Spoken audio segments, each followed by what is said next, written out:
थे। महात्मा गांधी, कल्पना चावला, दिल्ली, कुतुब मीनार, ये सब किसके एग्जाम्पल्स है? ये सब व्यक्तिवाचक के एग्जाम्पल्स है, ये सब व्यक्तिवाचक संख्या के उदाहरण है। ठीक है, क्योंकि ये किसी पर्टिकुलर आपकी पर्टिकुलर नेम, स्थान या नेम के बारे में टॉक कर रहे हैं, इसलिए ये क्या है? व्यक्तिवाचक संख्या। ठीक है, तो इसका दूसरा भेद होता है, संज्ञा के हमारे 3 भेद होते हैं। तो एक तो व्यक्तिवाचक हमने जो कि पढ़ चुका है, और दूसरा है जातिवाचक संज्ञा। जातिवाचक संज्ञा यानी कि इसमें बिल्कुल अपोजिट हो जाएगा, जो कि मैंने आपको व्यक्तिवाचक की संज्ञा के बारे में बताया था। व्यक्तिवाचक संज्ञा में आप याद है, हम किसी विशेष यानी कि पर्टिकुलर नेम, पर्सन या थिंग के बारे में, थिंग के नेम्स के बारे में हम टॉक कर रहे थे। ठीक है, तो फिर अब इसमें बिल्कुल जाति का अपोजिट हो जाएगा। यहाँ पर किसी विशेष के बारे में नहीं बात करेंगे, यहाँ पे हम पूरी जाति का बोध कराने वाले शब्दों को के बारे में बात करेंगे। जैसे कि मैंने आपको एग्जांपल दिया था, वह लड़की हंस रही है, वह लड़की हंस रही है। यहाँ पे लड़की क्या है? लड़की क्या व्यक्तिवाचक संज्ञा? लड़की व्यक्तिवाचक संज्ञा नहीं है, क्योंकि वो पूरी जाति का बोध करा रही है, वो कोई विशेष नहीं है। लड़की ये भी हो सकती है, मैं भी हो सकती हूँ, मेरी मम्मी भी हो सकती है, आपकी मम्मी भी हो सकती है, आपका आपकी भाई भी हो सकते हैं, सॉरी आपकी बहन भी हो सकती है, आप भी हो सकते हैं लड़की, तो कोई भी लड़की हो सकती है। ठीक है, तो यहाँ पे वो एक पर्टिकुलर पर्सन के बारे में नहीं बात करना, इसलिए वो जातिवाचक में जाएगा, क्योंकि लड़की पूरे ग्रुप को रिप्रेजेंट कर रही है। लड़की कोई भी लड़की हो सकती है, हिंदुस्तान के अंदर कोई भी लड़की हो सकती है, वर्ल्ड के अंदर कोई भी लड़की हो सकती है, तो इसलिए वो जातिवाचक संज्ञा में जाएगा। जातिवाचक का संज्ञा का अर्थ ही यही होता है, जिन शब्दों से पूरी जाति का बोध हो उन्हें हम जातिवाचक संज्ञा कहलाएंगे। अब मैं यहाँ पे एग्जाम्पल दूँगी, आपको एग्जाम्पल देती हूँ। जैसे कि वह लड़की हंस रही है, मैंने आपको एग्जाम्पल दे चुका था। फूल खिल रहे हैं, फूल खिल रहे हैं, तो फूल यहाँ पे क्या हो जाएगा? फूल क्या व्यक्तिवाचक संज्ञा नहीं है? फूल व्यक्तिवाचक संज्ञा, क्योंकि वो फूल, मैंने आपको कोई पर्टिकुलर फ्लावर के बारे में नहीं बताया। मैंने आपको कोई भी फ्लावर हो सकता है, वो सनफ्लावर हो सकता है, आपका जैस्मिन हो सकती है, वो रोज हो सकता है, रोज फ्लावर हो सकता है, तो यहाँ पे व्यक्तिवाचक संज्ञा नहीं कहलाएंगे। हम इसे क्या कहलाएंगे? फूल को जातिवाचक संज्ञा के अंदर कहलाएंगे। क्यों? क्योंकि फूल पूरी जाति का बोध करा रहा है, फूल शब्द पूरी जाति का बोध करा रहा है, इसलिए हम जातिवाचक संज्ञा के अंदर से पुट करेंगे। आप समझ रहे हैं टॉपिक? Thank you. अब मैं कहूँ मोर, आप कहेंगे मोर एक पर्टिकुलर एनिमल के बारे में बात कर रहा है, पर क्या मोर एक पर्टिकुलर एनिमल के बारे में बात कर रहा है? हिंदुस्तान में या फिर पूरे वर्ल्ड में कितने सारे मोर हो सकते हैं? मैंने तो पर्टिकुलर मोर के बारे में नहीं बात की है, इसलिए वो भी जातिवाचक संज्ञा कहलाया जाएगा। मैंने आपको याद है एक एग्जाम्पल दिया था, फूल, तो फूल के अंदर कहाँ आ जाएगा? सनफ्लावर। अगर मैं बोलूँ कोई भी आपके पास फूल दे रखा है, जैसे कि ये एक दो कंडीशन होती है आपकी। अब ये सेंटेंस पे डिपेंड करता है कि वो आपकी जातिवाचक है या व्यक्तिवाचक है, ये आप ध्यान से सुनेंगे।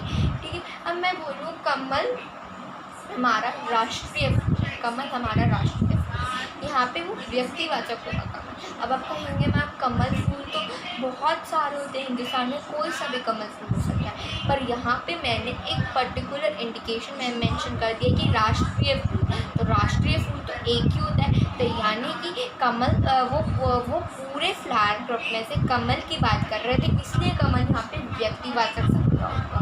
ठीक है, अब मैं कहूँ मोर नाच रहा है, तो मैंने कोई पर्टिकुलर मोर के बारे में नहीं बात किया, इसलिए मोर जातिवाचक संज्ञा है।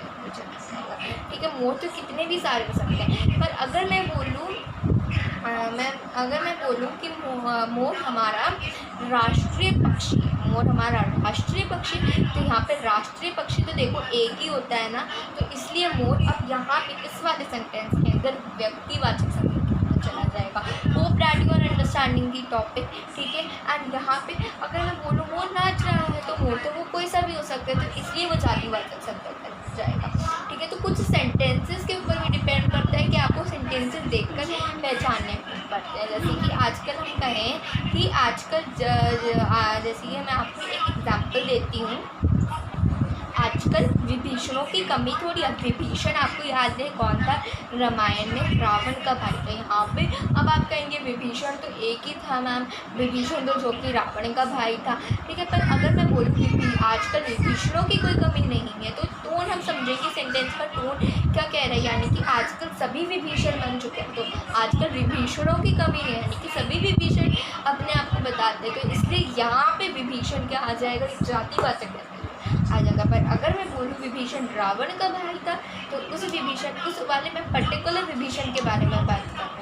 समझें कि आप सेंटेंस की को, कि जब मैं बोलूँ कि विभीषण रावण का भाई था, तो वो विभीषण इस केस में क्या हो जाएगा, व्यक्तिवाचक हो जाएगा। क्यों, यहाँ पे मैं पर्टिकुलर विभीषण की बात कर रही हूँ जो कि रावण का भाई था। ठीक है, तो ये इसकी व्यक्तिवाचक के अंदर आ जाएगा ये विभीषण, अगर मैं बोलूँ। पर अगर मैं बोलूँ आजकल विभीषणों की कमी नहीं है, तो विभीषण तो आजकल सभी अपने आप को, इसकी सेंटेंस की टोन के आजकल तो सभी अपने आप को विभीषण बताते हैं। ठीक है, तो इसका मतलब सभी अपने आप को विभीषण बताते हैं, यानी कि पूरे समूह की बात हो रही है, विभीषण के पूरे समूह के अंदर आ गया। तो इसलिए इस केस में विभीषण क्या हो जाएगा, जातिवाचक सेंटेंस में चला जाएगा। बच्चों को अक्सर कन्फ्यूजन रहती है कि कौन सा वो हो जाएगा। ऐसी मैं बात करूँ संस्कार मूर्ति वगैरह, तो अगर मैं बोलूँ जैसे कि मैं ले लेती हूँ गुलाब, तो गुलाब क्या है, गुलाब के बारे में बात करूँ तो गुलाब एक पर्टिकुलर फ्लावर तो है, पर्टिकुलर पुष्प तो है, पर्टिकुलर फूल तो है, पर अब क्या होगा, गुलाब एक अपने अगर मैं बोलूँ मुझे गुलाब पसंद, मुझे गुलाब का फूल पसंद है, तो यहाँ पे वो व्यक्तिवाचक के अंदर आ जाएगा। क्यों आ जाएगा, क्योंकि मैंने मुझे गुलाब पसंद है, गुलाब का फूल पसंद है, तो पूरे पुष्प से मुझे क्या पसंद है, खाली गुलाब, वो किसके अंदर चला जाएगा, व्यक्तिवाचक संज्ञा के अंदर। पर अगर मैं बोलूँ मेरे बगीचे में गुलाब खिल रहे हैं, मेरे बगीचे में गुलाब हैं, तो यहाँ पे तो कितने सारे गुलाब हैं, वो कोई भी हो सकता है, वो एक गुलाब हो सकता है, वो 20 गुलाब हो सकता है। तो वो आप समझ गए व्यक्तिवाचक और जातिवाचक के बीच का अंतर। तो हम सेंटेंस की टोन के ऊपर बात करते हैं कि वो व्यक्तिवाचक है, जातिवाचक है। अगर सेंटेंस की टोन एक फूल को या किसी पर्टिकुलर आपके नेम के बारे में बात करिए, पर्टिकुलर किसी स्थान के नाम के बारे में बात करिए, विशेष स्थान, नाम, विशेष प्राणी, स्थान, वस्तु के बारे में बात करिए, तो वो किसमें आ जाएगा, व्यक्तिवाचक। पर अगर मैं बोलूँ कि वो किसी पूरी जाति का बोध करा रही है, वही वस्तु पूरी जाति का बोध करा रही है सेंटेंस में, तो वो किसमें आ जाएगा, जातिवाचक संज्ञा के अंदर। ठीक है, तो ये आपको मेरे ख्याल से कि क्लियर है। कभी कभार बच्चों के पास क्वेश्चंस आते हैं, वो कंफ्यूज हो जाते हैं, तो सिंपली सी बात है, आपको व्यक्तिवाचक और जातिवाचक की डेफिनेशन अपने माइंड में रखनी है। अगर सेंटेंस बोल रहा है किसी पर्टिकुलर थिंग के बारे में बात करें, किसी पर्टिकुलर पर्सन के नेम के बारे में बात करें, तो वो व्यक्तिवाचक के बारे में आ जाएगा। अगर वो सेंटेंस पूरी जाति का बोध करा रहा है, वही शब्द पूरी जाति का बोध करा रहा है, तो इसमें आ जाएगा जातिवाचक। व्यक्तिवाचक का मतलब ही क्या आता है, किसी विशेष स्थान, वस्तु के नाम को हम व्यक्तिवाचक कहते हैं। किसी विशेष स्थान, वस्तु, प्राणी के नाम को हम व्यक्तिवाचक कहते हैं। जातिवाचक ऐसे शब्द जिससे पूरी जाति का बोध कराते हैं, ऐसे संज्ञा शब्द जो पूरी जाति का बोध कराते हैं, वो जातिवाचक संज्ञा के अंदर आ जाएंगे। तो होप आपको अब ये क्लियर होगा। अब हम तीसरे टॉपिक पे मूव करते हैं, जो कि है भाववाचक संज्ञा। ठीक है,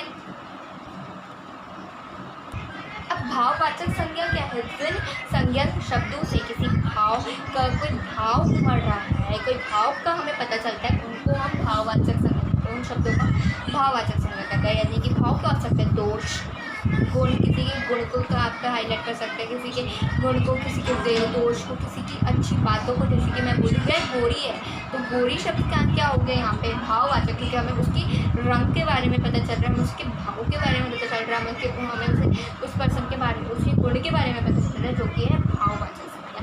ये बहुत ईजी होता है। वह सुंदर दिखती है, तो सुंदर दिखती है, यहाँ पे सुंदर क्या हो जाएगा, भाववाचक संज्ञा। ठीक है, कि जो भी भाव आपको पता चल रहे हो, किसी की भाव अवस्था के बारे में आपको ये पता चल रहे हो, तो उसको सिंपली भाववाचक संज्ञा कहते हैं। नाम से ही आपको पता चल रहा है, व्यक्तिवाचक नाम से ही पता चल रहा है, जातिवाचक भी नाम से पता चल रहा है, और भाववाचक भी नाम से पता चल रहा है। अब मेरा आज की हमारी संज्ञा हमने डिस्कस की है, और ये आज की वीडियो यहीं पे एंड होती है। होप डैट आपको कंसेप्ट समझ में आया हो। फिर भी अगर आपको कोई चीज़ नहीं समझ में आती हो, तो आप कमेंट बॉक्स पर अपने डाउट क्लियर कर सकते हैं। मैं आपको रिस्पॉन्स दूँगी, आप कमेंट करके डाल सकते हैं। और प्लीज़ इस वीडियो को लाइक, शेयर एंड सब्सक्राइब करना मत भूलिए। Till then take care and bye bye.